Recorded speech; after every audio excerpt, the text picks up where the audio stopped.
तो चलिए हम इस जगह पर पहुंच चुके हैं, जी हाँ, पापड़ी गांव में, जहां चौधरी साहब की जमीन है। यहाँ पर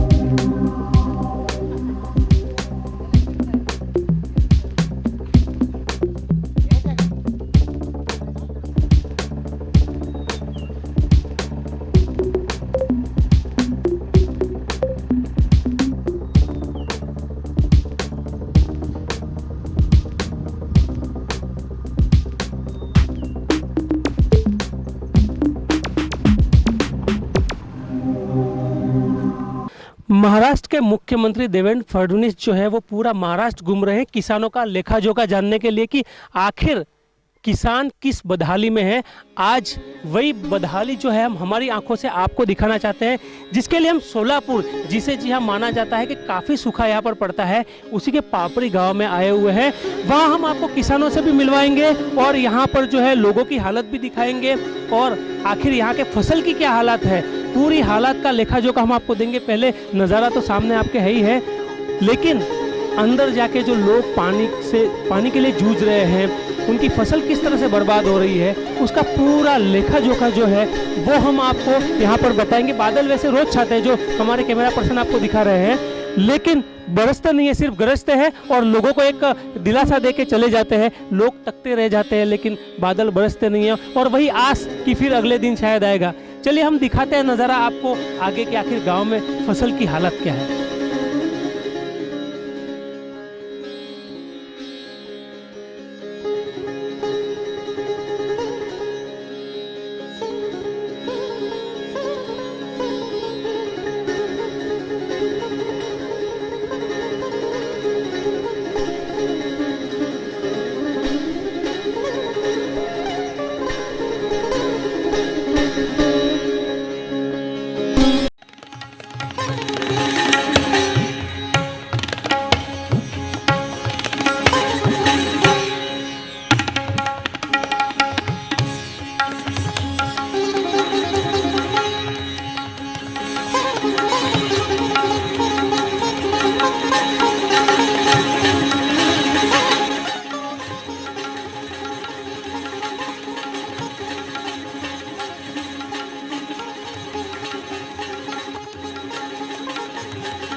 तो चलिए हम इस जगह पर पहुंच चुके हैं, जी हाँ, पापड़ी गांव में, जहां चौधरी साहब की ज़मीन है। यहाँ पर खेती की हुई है और बाकी भी कई लोग की ज़मीन है। आपको अंदर का नज़ारा दिखाएंगे कि आखिर वहाँ के हालत क्या है, आपको आगे का नज़ारा दिखाते हैं।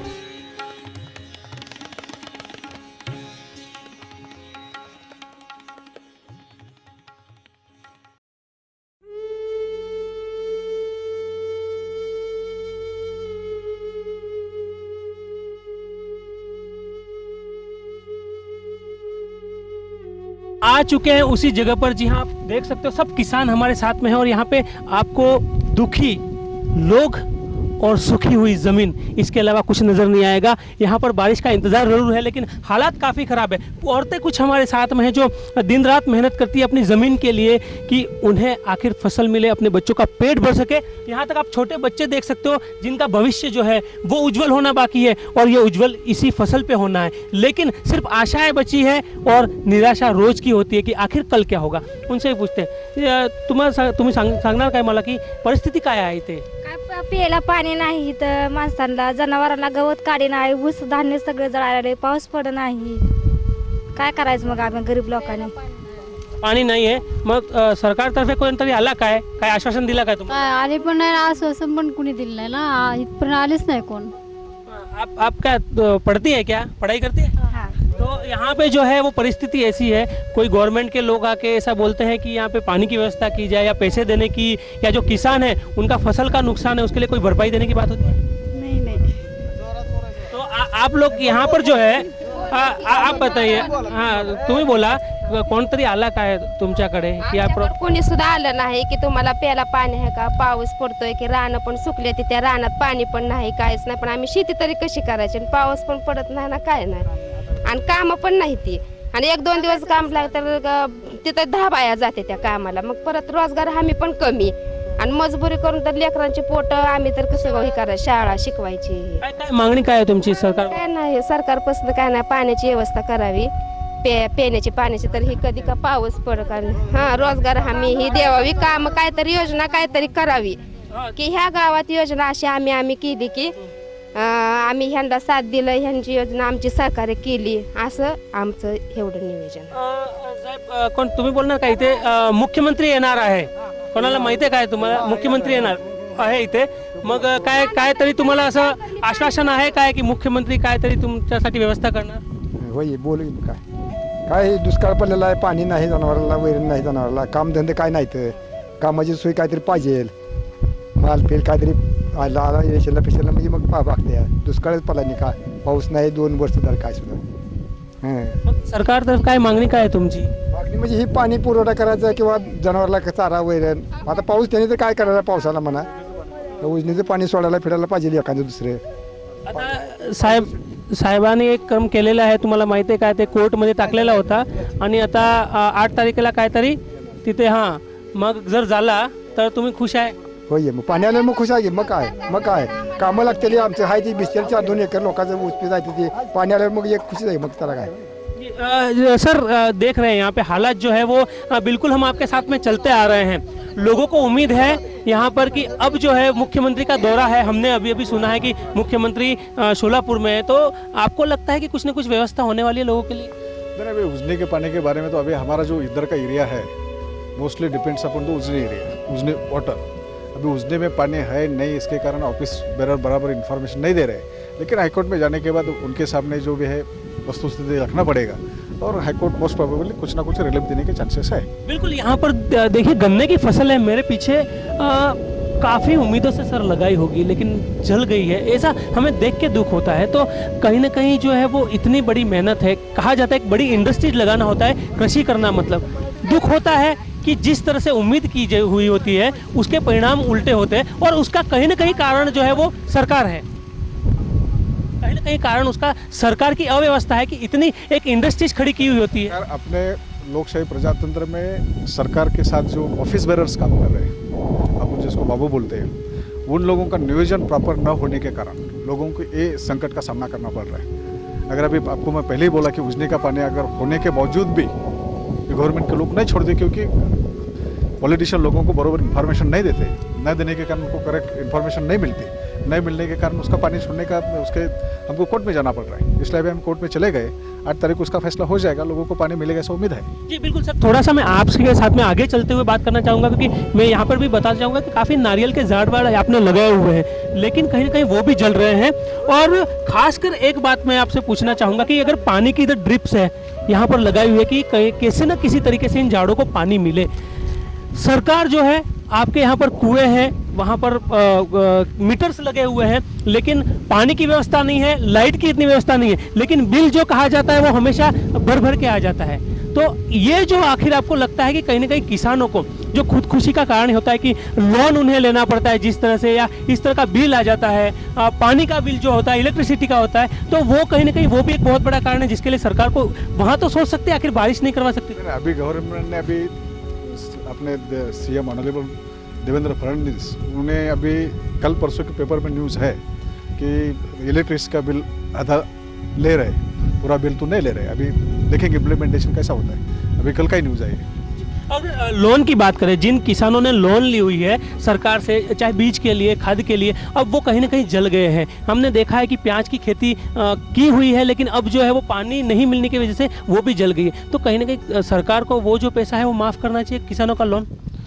कहीं माफ़ तो भी करना चाहिए, लेकिन पैसा माफ़ करके तो चलेगा ना, लेकिन एडिशनल कुछ तो उनको रिलीफ देना चाहिए. जी बिल्कुल, ये बहुत बड़ी बात कही है आपने, ये बहुत बड़ी बात कही कि रिलीफ में अगर बात करें तो किस तरह से, जिस तरह से कहा जाता था कि वाजपेयी साहब का एक सपना था कि हर नदी को जोड़ना, पूरे हाईवे को जोड़ना, तो ये गवर्नमेंट जो मोदी सरकार ने अच्छे दिनों की बात की, खासकर मोदी साहब ने एक बात कही कि सिर्फ हमारे लिए जवान ही नहीं, जय किसान जो है, जिस तरह से आपने देखा कृषि मंत्रालय का भी नाम उन्होंने बदल दिया है और खासकर वो किसानों के लिए जोर दिया है. जी, तो आपको लगता है कि वो वाकई अच्छे दिन जो है किसानों के लिए कुछ समय में आ सकते हैं? डेफिनेटली मोदी सरकार के राज में अच्छे दिन तो डेफिनेटली आएंगे, लेकिन कि अपना इतना देश बड़ा होने के कारण सम टाइम तो लगेगा, थोड़े टाइम में, कई दिन के बाद उसके अभी इफेक्ट्स दिखने लगे। अभी क्या बारिश नहीं, इस natural calamity, nothing can be done. तो भी अपना गवर्नमेंट है कोशिश कर रहा है। अभी इमीडिएटली गवर्नमेंट पावर में आने के बाद नदी जोड़ प्रकल्प जो है इमीडिएटली चालू किया है। वो अगर हो गया तो देश में क्या बोलते हैं उसको, दुष्काल पड़ने का तो सवाल होगा ही नहीं।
जी हाँ, भारत की आज़ादी के बाद में एक प्रधानमंत्री ऐसे हुए जिन्होंने नारा दिया था जय जवान जय किसान।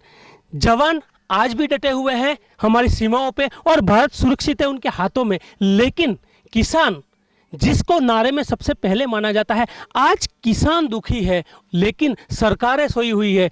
अगर अकाल की बात की जाए तो महाराष्ट्र एक ऐसा स्टेट है जो हमेशा जूझता आया है और हमने आपको कई बार दिखाया है और मंत्रियों को देखा है जो दिलासा देते हैं इन जितने भी किसान हैं उनको, और आखिर किस तरह से वो अपना जीवन यापन करते हैं, कहाँ से वो पानी लाएं, बीज लाते हैं, खाद लाते हैं, उसके बाद में उनको भरोसे रहना पड़ता है इंद्र महाराज के। लेकिन अब इंद्र महाराज से ज़्यादा उन्हें भरोसा करना पड़ता है सरकार पे कि कहीं ना कहीं उनके लिए राहत का काम करेगी। सरकारें बदलती है, किसान आत्महत्या करते हैं, लेकिन सिर्फ संख्या बढ़ती है तो आत्महत्याओं की, न कि किसान के जेब में आने वाले पैसों की या दानों की। फिर भी कुछ लोग साहब ऐसे भी हैं इस भारत में जो बड़े काम करते हैं, जिनका काफ़ी नाम है, लेकिन वो अपने आप को किसान कहलाना ज़्यादा पसंद करते हैं। ऐसे लोगों से भी हम आपको मिलवाएंगे, लेकिन आप पीछे देख सकते हो ये उनकी ही मेहनत का नतीजा है कि आज जहां मैं, आप देख सकते हैं गूगल पेन के मुझे खड़ा रहना पड़ रहा है, जो सितंबर का महीना है वहां पर इस तरह की यहां पर धूप है, वहां पर अगर थोड़ी बहुत हरियाली आपको दिख रही है तो वो उस डैशिंग मैन कहूंगा मैं, उन्होंने जो करके दिखाया है, वाकई हर किसान को उसके लिए सोचना पड़ेगा आपको, और जो किसान आत्महत्या करते हैं उन्हें प्रेरणा भी लेनी पड़ेगी। कहा जाता है कि पैसा ही हर जगह काम नहीं करता, हिम्मत भी काम करती है, और वो उन्होंने यहाँ पर साबित करके दिखाया है। आपको ये पूरी हरियाली दिखाता हूँ जहाँ पर ऐसा लगता है जैसे हम पंजाब में खड़े हैं, लेकिन ये पंजाब नहीं बल्कि सोलापुर का पापड़ी गांव है, और हम आप मिलाने जा रहे हैं जिनसे, वो हमारे साथ में होंगे। जी हाँ, एडवोकेट महादेव चौधरी साहब, जो इतने बड़े हाईकोर्ट के वकील होने के बाद में भी पसंद करते हैं अपने आप को एक किसान कहलाना, और खुद ही किसान नहीं बल्कि यहाँ के जितने भी किसान हैं जो कहीं ना कहीं पीड़ित हैं इस अकाल से, या सरकार के कह सकते हैं कि कहीं ना कहीं अभाव वाले उनके मन मुटाव के कारण कह सकते हैं, पार्टियों के मन मुटाव के कारण जो है वो सरकार जो है वो किसानों को दुखी करती है। और इसीलिए आज जो है चौधरी साहब हमें बताएंगे कि आखिर यहाँ के जो किसान हैं उनको राहत देने के लिए एक नया कारनामा, जी हाँ, 2013 में हमने आपको दिखाया था कि पहली बार जब यहाँ का उजनी डैम है वो पानी नहीं छोड़ा जा रहा था, उन्होंने हाईकोर्ट में अपील की थी और कहीं ना कहीं किसानों के लिए पानी रिलीज करवाया था। फिर एक बार वही करिश्मा वो करने जा रहे हैं, उनसे ही पूरा केस जानेंगे आखिर है क्या। सर, आपका सबसे पहले बहुत बहुत स्वागत है। मैं जानना चाहूँगा कि कल पूरे अखबारों की सुर्खियाँ बना हुआ है, अगर मैं ये बात करूँ जो टाइम्स ऑफ इंडिया से लेके हर पेपर है जहाँ पे आपके नाम का ही डंका हमने देखा है। आखिर किसानों के लिए क्या राहत भरी बात आने वाली है अगर कुछ दिनों की बात करें? अभी बारिश न होने के कारण देश का किसान बहुत बड़े संकट में पड़ा हुआ है। अगर समझो उसको अगर 15-8 दिन में अगर उसके फसल को अगर पानी नहीं मिलता है तो उसकी फसल पूरी जल जाएगी। उसी लिए गवर्नमेंट का जो पॉलिसीज़ है, जो इम्प्लीमेंटेशन करने वाले ऑफिसर्स है, जो बाबू लोग हैं, उन लोगों ने पानी छूने की जो व्यवस्था करना चाहिए लेकिन वो नहीं कर रहे। इसलिए कई किसानों ने हमारे तरफ अप्रोच करने के बाद हाईकोर्ट में हमने पब्लिक इंटरेस्ट लिटिगेशन दायर किए।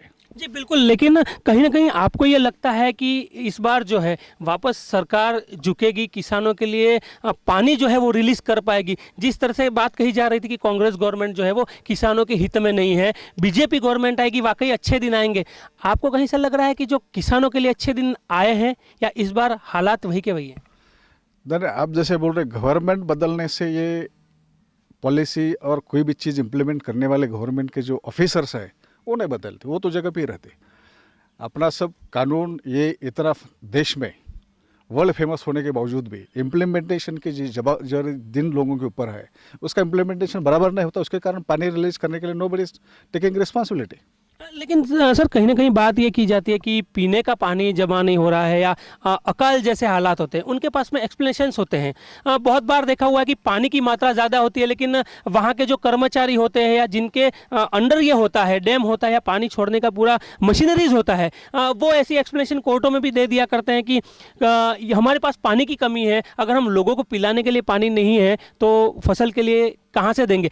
ऐसे समय में किसानों को क्या करना चाहिए?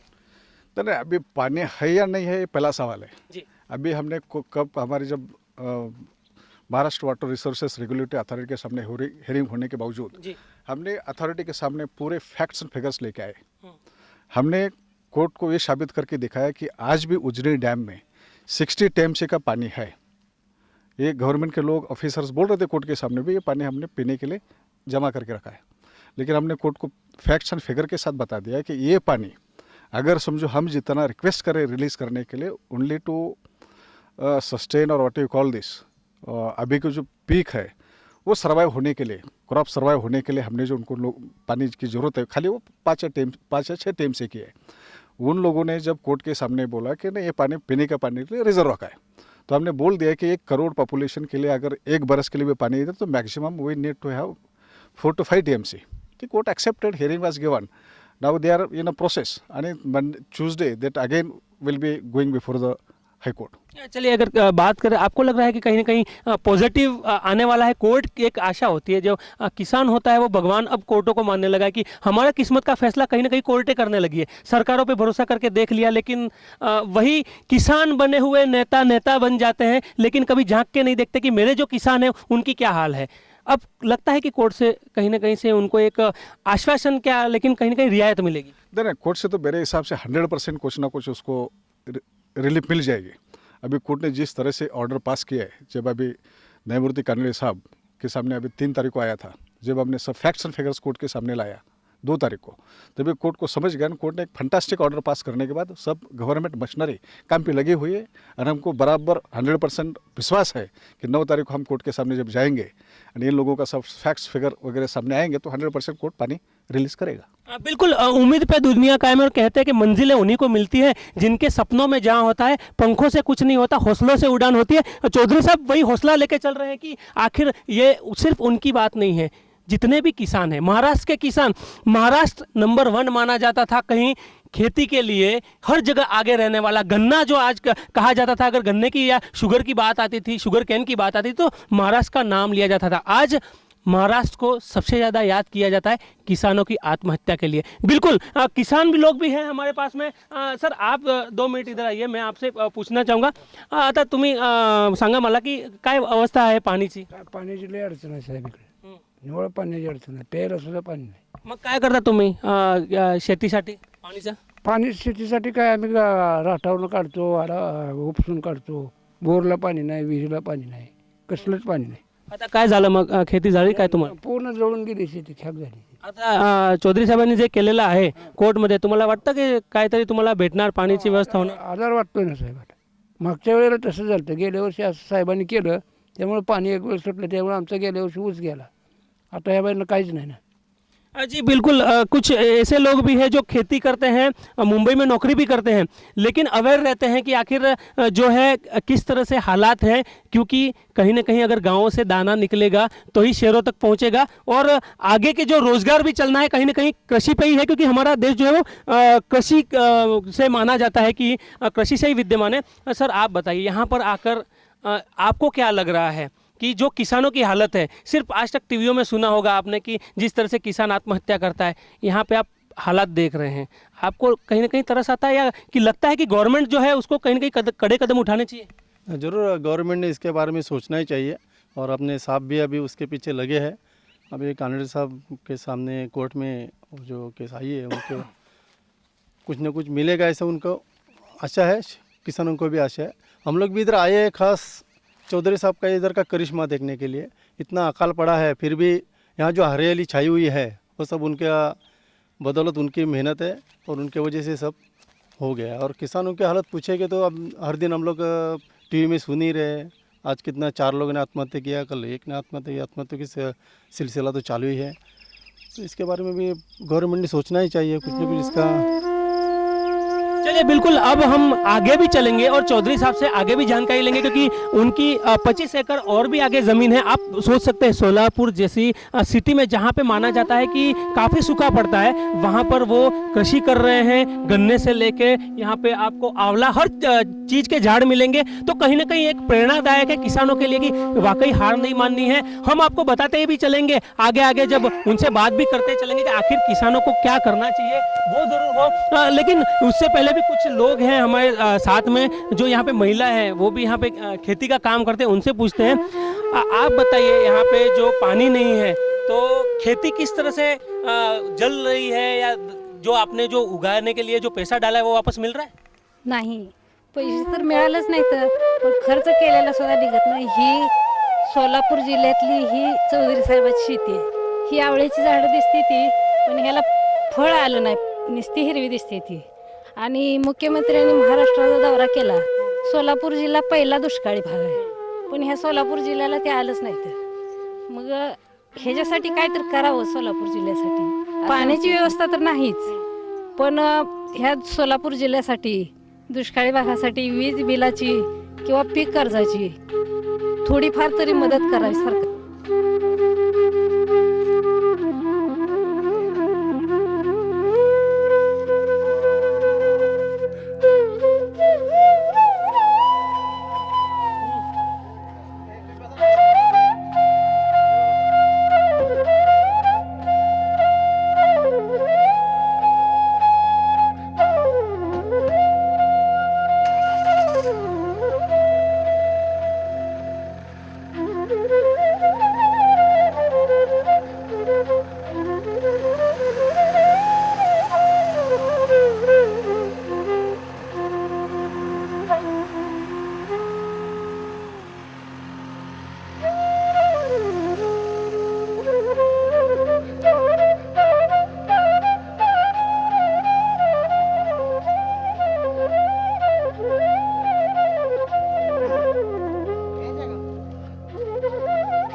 आज हम आपके जिससे मुलाकात करवाने वाले हैं वो सिर्फ कागज़ के किसान नहीं है, बल्कि वाकई उन्हें देखकर आपको लगेगा कि किसान किस तरह से काम करता है। जी हाँ, वो है हाई कोर्ट मुंबई, जिसे बहुत बड़ी कोर्ट माना जाता है, उनके मशहूर वकील हैं। और यहाँ पर आकर वो कहीं यहाँ पर खड़े लोगों को कभी नहीं जताते, उनके साथ आए जो भी गांव के लोग हैं उन्हें नहीं जताते कि वो इतने बड़े वकील हैं। यहाँ पर आकर वो एक नॉर्मल से किसान नजर आते हैं। जी, उनसे ही मिलाते हैं। चौधरी साहब, आपका बहुत बहुत स्वागत है हमारे चैनल पर।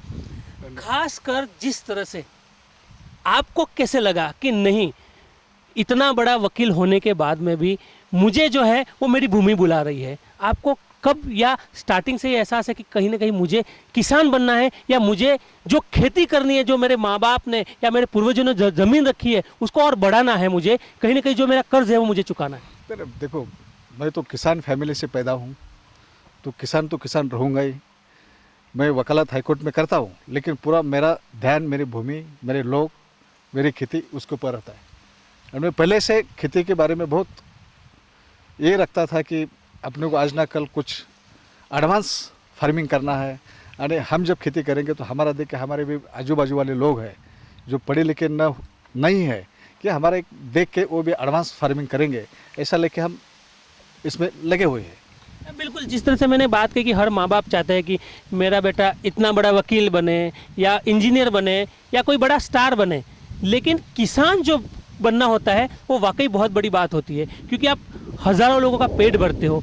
आपका जो वो प्रोफेशन है उसमें भी कहीं कहीं लोगों की भलाई, लेकिन जो एक कृषि करना होता है वो हमारे देश के लिए भी बहुत बड़ी बात होती है कि कोई एक बड़ा आदमी जो है वो कृषि की तरफ जाता है।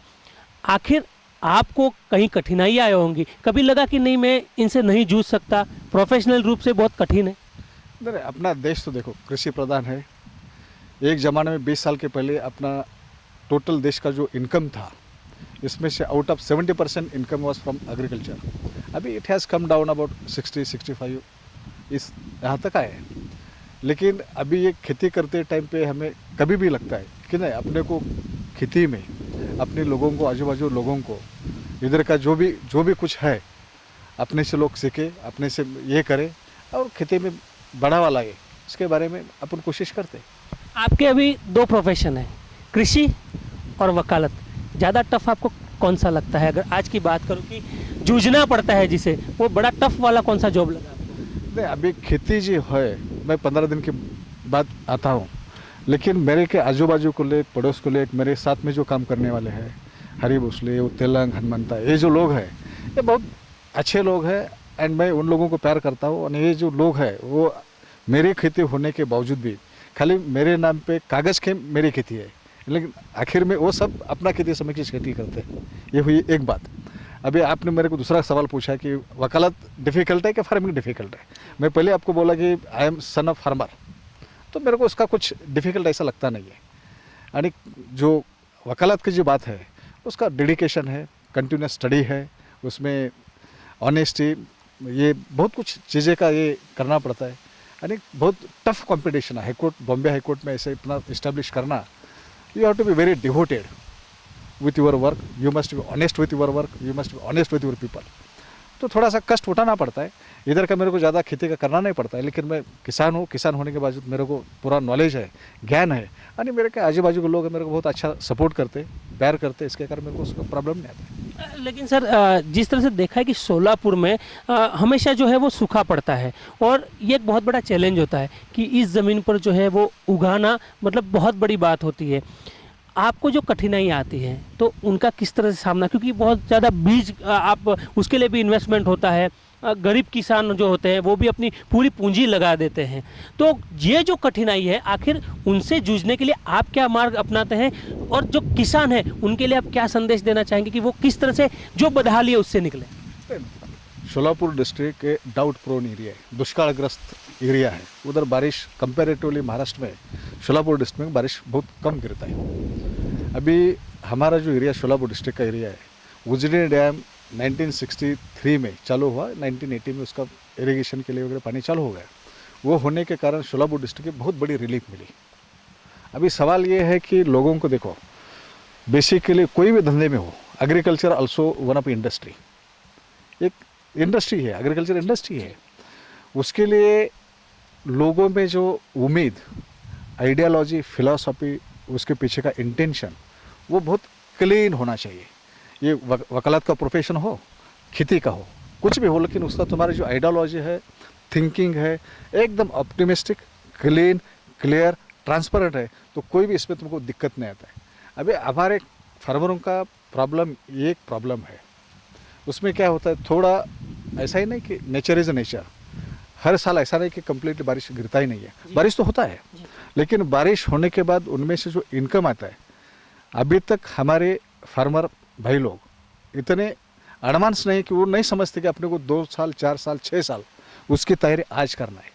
थोड़ा पैसा आने के बाद उसकी जो इन्वेस्टमेंट राइट जगह पे होनी चाहिए, राइट प्लेस के लिए होनी चाहिए, वो नहीं करते। इसके कारण वो अगर समझो ऐसा कोई दुष्काल, बारिश के जो थोड़ा टाइम गैप बढ़ गया, उसका सामना नहीं कर पाते, करते, लेकिन करने के लिए उनको दिक्कतों का सामना करना पड़ता है। जी बिल्कुल, आगे के जो सवाल है वो भी चौधरी साहब के साथ में जारी रहेंगे, लेकिन उन्होंने जो पानी, जो ये आप खेती देख रहे हैं, उसको पानी किस तरह से पिलाते हैं, उसकी जो व्यवस्था की है वो भी हम आगे दिखाएंगे और उसके बाद उनसे आगे के सवाल करेंगे। तो हम आगे लेके चलते हैं आपको।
फिलहाल हम आ चुके हैं उस जगह पर जहाँ से यहाँ पे पूरा कह सकते हैं कि खून सप्लाई होता है पूरे खेतों का, पूरी ज़मीन को। उस जगह पर है, काफ़ी मेहनत की आपने, देख रहा है यहाँ पर। सर कहीं ना कहीं किसानों की एक दुविधा होती है कि पानी जो है वो पर्याप्त मात्रा में जो है वो ज़मीन को मिलता नहीं है। सब इतने एबिलिटीज़ में नहीं होते हैं कि वो खेतों के लिए कुएं खोद सके, या बिजली सप्लाई की बहुत बड़ी जो समस्या होती है। सरकार की तरफ से आखिर वहाँ से किस तरह का सपोर्ट मिल सकता है कि खेतों के लिए किसानों को पानी मिले? उसके लिए आपको क्या लगता है क्या करना चाहिए? गवर्नमेंट ने किसानों को खेती को पानी मिलने के लिए कुएं का जो बंदोबस्त है, उसके लिए उसमें सब्सिडीज़ है। तुम्हारा सेत तड़ बोल के कंसेप्ट है, उसमें पानी तुम इकट्ठा कर सकते हो। यानी फार्मर लोगों को अभी जो इरिगेशन की जो स्टाइल है उसको चेंज करना पड़ेगा, क्रॉप सिस्टम चेंज करना पड़ेगा, वाटरिंग सिस्टम चेंज करना पड़ेगा। अभी वाटरिंग सिस्टम चेंज करना, इसका मतलब ऐसा, पहले अपन जैसे दंड से पानी देते थे, वो पानी न देते हुए ड्रिप इरिगेशन पे करना पड़ेगा। क्योंकि ड्रिप इरिगेशन करने से नहीं बोले तो कम से कम तुम्हारा मोर देन 70 to 75% वाटर बचता है। इसका मतलब 70% पानी बचता है, इसका मतलब 70% you can increase more irrigation. So इस तरफ से लोगों ने ये इससे पानी देने से बंद करके अगर वो ड्रिप सिस्टम में चले जाते तो बहुत बेहतर होगा। और उसके लिए गवर्नमेंट ये फार्मर लोगों के ऊपर कंपलसरी करने के लिए अभी वो सिंचन एक्ट लाने के इसमें ये है, प्रोसेस में है। आज ना कल वो सिंचन एक्ट अमलबाजी में होगी। खासकर आपने भी देखा होगा सर कि किसानों की हमेशा एक मांग होती है, जब भी सूखा पड़ता है कि हमारे लोन माफ़ कर दिए जाए, बिजली का जो बिल आता है, कुएं में से पानी नहीं होता है, फिर भी बिजली का जो बिल आता है वो आता ही है, 6 महीना भी पानी नहीं रहता है। और उसके बाद में जो है वो लोन जो उनको दिए गए बीज के लिए, खद के लिए, वो कहीं ना कहीं वो माफ़ी चाहते हैं। आपके हिसाब से एक एज ए फार्मर कहाँ तक सही है, या गवर्नमेंट को कहाँ तक ये चीज़ भी है वो माफ़ करनी चाहिए? नहीं, अभी इंडिविजुअल अगर मेरे को पूछोगे, ये इलेक्ट्रिसिटी बिल कट करना, पानी पट्टी कट करना, इसके खिलाफ मैं हूँ। क्योंकि ये टेम्पररी फिनोमेना है, इसका तुम्हारा परमानेंट सोल्यूशन निकलता नहीं। वो बिजली का बिल कटवाने से इससे शेतकरी की उन्नति नहीं होगी, प्रगति नहीं। इसके लिए फंडामेंटल चीज़ें, इंफ्रास्ट्रक्चर की जो चीज़ है वो गवर्नमेंट को तैयार करना चाहिए। अब इंफ्रास्ट्रक्चर के बाद बोले कुछ नहीं है, जो कैनाल इरिगेशन, डैम सिस्टम, ये अगर हो जाता है तो लोगों का अभी मोदी सरकार ने ये बहुत अच्छी ये चालू किया है नदी जोड़ प्रकल्प। वो पहले पुराने से बहुत उसके बारे में सोचते थे, लेकिन अभी तक इम्प्लीमेंटेशन हो पाता था। लेकिन अब ये government they are trying to implement it. अगर समझो वो नदी जोड़ प्रकल्प अगर प्रैक्टिकल अमलबजावनी हो जाती तो देश को पानी का सवाल आता नहीं है। और मेरे हिसाब से मेरे को जितना समझता है, आवर कंट्री एक दुनिया में, देश में, वर्ल्ड में one of the richest country in the natural resources. तो उसमें अपने को पानी की कोई चीज़ की कमी नहीं है। ओनली पॉइंट ये है कि अपने लोग जिस स्टाइल से इस्तेमाल करना चाहिए पानी का, वो स्टाइल से करते हैं नहीं। और दूसरी बात, डैम में जितना पानी है उसका जो नियोजन होना चाहिए, मैनेजमेंट होना चाहिए गवर्नमेंट की तरफ से, वो होता नहीं। यानी बेसिकली क्या होता है, अपने पॉलिटिशियन लोग, इन लोगों का डेप्थ में कोई चीज़ का एक पर्टिकुलर प्रोजेक्ट का डीप स्टडी न होने के कारण they cannot dictate to the officers.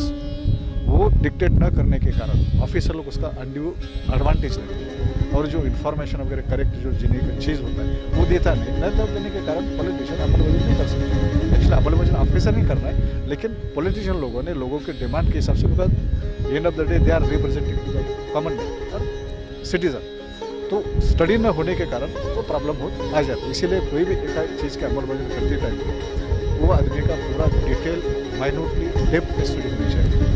अभी मैंने जो इंफ्रास्ट्रक्चर बनाया, मेरे को नॉलेज था, अंडरस्टैंडिंग था, करने की कुव्वत थी, एंड जो लोगों में जो तुम्हारा अर्ज होना चाहिए, ऑप्टिमिस्टिकनेस होना चाहिए, वो होने के बाद ये सब चीज़ें हो जाती है। इसमें कुछ डिफिकल्ट नहीं है। जी बिल्कुल। तो महादेव चौधरी साहब ने किसानों के लिए बहुत बड़ी बात कही कि वाकई कुछ प्रिकॉशंस लिए जाए, तोहमत लगाने के बजाय जो कुछ चीज़ें हैं उनको अच्छे से यूज़ किया जाए। जितना इंफ्रास्ट्रक्चर है उसको यूज़ करना है अच्छी तरीके से, और जो अच्छी बातें उनको इम्प्लीमेंट किया जाए तो वाकई हमारा देश वापस सोने की चिड़िया, जिसे खेती की वजह से कहा जा सकता है, वो वापस बन सकता है। पापड़ी गांव से आज इतना ही।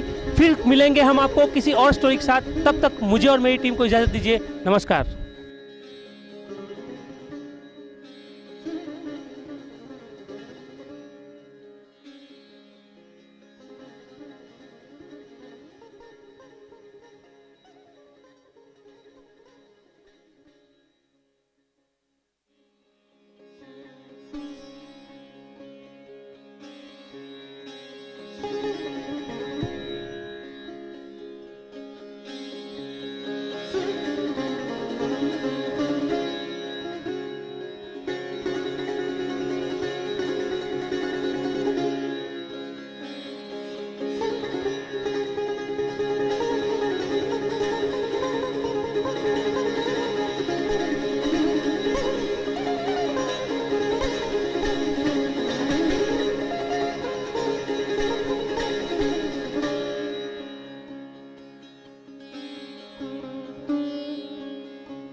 बाळूमामा आहे, मी अंधार पाऊस म्हणतोय.